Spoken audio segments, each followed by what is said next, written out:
Yana o'sha YouTube muammosi, ya'ni yana kirmay qolyapti. Biz avtoobnovleniyani o'chirsak ham bari fon rejimida yana yangilaveryapti YouTube versiyasini. Chunki YouTube har oyda yangilayveradi versiyasini, televizorlar esa bir yilda yoki oyda yangilaydi. Shuning uchun yana YouTube tushmay qoldi. Endi yana yangi qo'llanma bilan bo'lishmoqchiman. Xo'p, Play Marketda yoki App Store'da, App Store degan ilovaga kirasiz.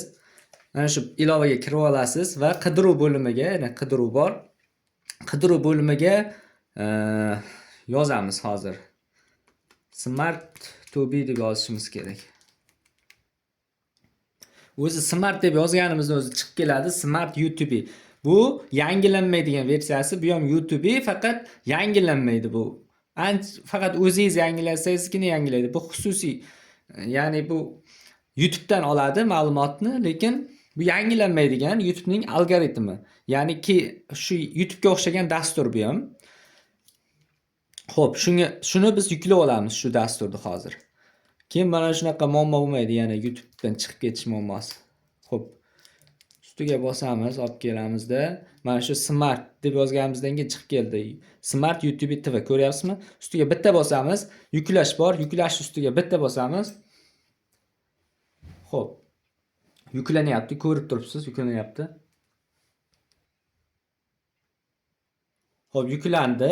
Endi esa o'rnatishga bosamiz. O'rnatishga bosamiz. Ochishga. Keyin mana shunaqa chiqadi. Install update, ya'ni versiyani yangilab olishimiz kerak bir marta hech bo'lmasa. Bu eski versiya ekan. Bir marta yangilaymiz. Mana. O'rnatishga kiramiz. O'rnatishga kiramiz, kutib turamiz. O'rnatishga kirgandan keyin o'rnatilgandan keyin ochish tugmasi bor. Ochishga bosamiz. Xo'p, tilini o'zgartirib olamiz. Ingliz tilini ko'pchilik tushunmaydi. Mana odamchani ustiga bosamiz. Yo'q, buni ustida emas ekan hozir. Tilini topib olaylik. Mana shunday, mana bu tugmasini bosamiz, mana oldi tugmasini.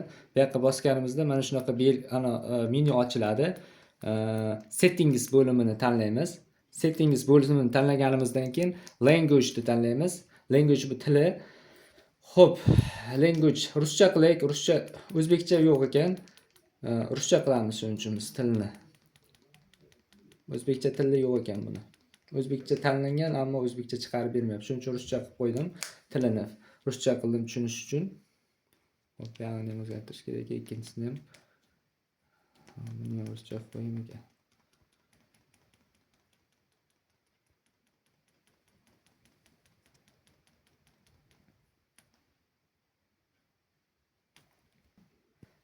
Tilini o'zgartirib oldik. Endi ko'rib turibsiz, White tugmasi chiqdi. White hamma tushunadi-da, ruscha, shuning uchun ruscha qildim. White ga bosamiz. White ga bosganimizda bizda QR kod chiqadi. Telefonimizdan QR kodni ishlatamiz. Telefonimizdan skaner olamiz, boyagi rasmni. Xo'p, rasmni skanerlab olamiz telefonimizdan. Buni skanerlab brauzerdan ochishga kiramiz. Xo'p, brauzerdan ochishga kirganimizda kodni kiriting deyapti. Ba'zilar tushunmasligi mumkin, qaysi kodni kiritaman deb. Mana bu kodni kiritasiz. Mana bu.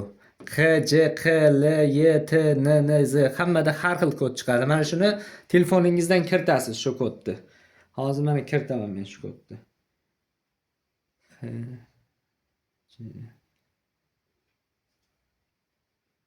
Kiritdim. Endi davom etishga bosamiz.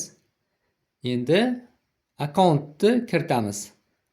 Xo'p, akkauntlarni bo'lmasa ochasiz. Akkauntni kiritganingizdan keyin razlashet tugmasini bosasiz, ruxsat berishni bosasiz. Bosganingizdan keyin bo'ldi. Mana. Mana shu yana olib chiqadi bosganingizdan so'ng va YouTube ochiladi. YouTube ochilgandan keyin ustiga bitta bosamiz, mana shu YouTube. Shu YouTube qanday bo'lsa shunday xuddi shu programma. Xohlagan o'zingizga kirib ketaverasiz. Bunda obnovleniya so'ramaydi. Agar yana ham so'rasa, yana ham boshqa yo'llarni o'ylab topamiz. Xo'p, kanalimiz a'zolari ko'rib turibsiz, mana ishlayapti. Bu ham xuddi YouTube'da bir xil narsa, YouTube bilan bir xil narsa, faqat nomi boshqacha. YouTube'dan oladi ma'lumotni bu ham. Xuddi mana siz Telegramda Plus va yana boshqacha turlari borki, Telegram yana shunaqalari ko'payib ketgan, lekin Telegram bitta Telegram. Bu ham xuddi shunaqa o'xshash, shunga o'xshash dastur.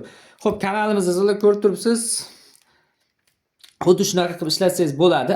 Yana bitta yo'li, agarda sizda Play Market yo App Store'da mana shunaqa dastur topilmasa, shunaqa smart YouTube dastur topilmasa, hozir bitta dastur aytaman. Agarda sizda televizoringizda shunaqa dastur topilmasa, telefoningizdan Smart to be next degan dastur, dastur bor. Smart to be next. Shuni yuklab olasiz. Smart to be next degan dasturni yuklab olasiz. Telefoningizda download beta variantini yuklab olasizda, yuklab olishga bosib, telefoningizga buni yuklab olasiz, keyin fleshkaga tashlaysizda, televizoringizga suqib, ustanovka qilib olasiz. Agar bo'lmasa, bu ham xuddi shunaqa narsa. YouTube'dagi narsa. Bu YouTube boshqa, nomi boshqa varianti. Mana shunga kirsangiz bo'ladi, agar topilmasa. Qilib ko'ring ikkalasida. Agar o'xshasa yozib qo'yasiz. Xo'p, kanalimizda videomiz manfaatli bo'lgan bo'lsa, foydali bo'lgan bo'lsa, bizlarni kuzatib boring. Hozircha xayr, salomat bo'ling.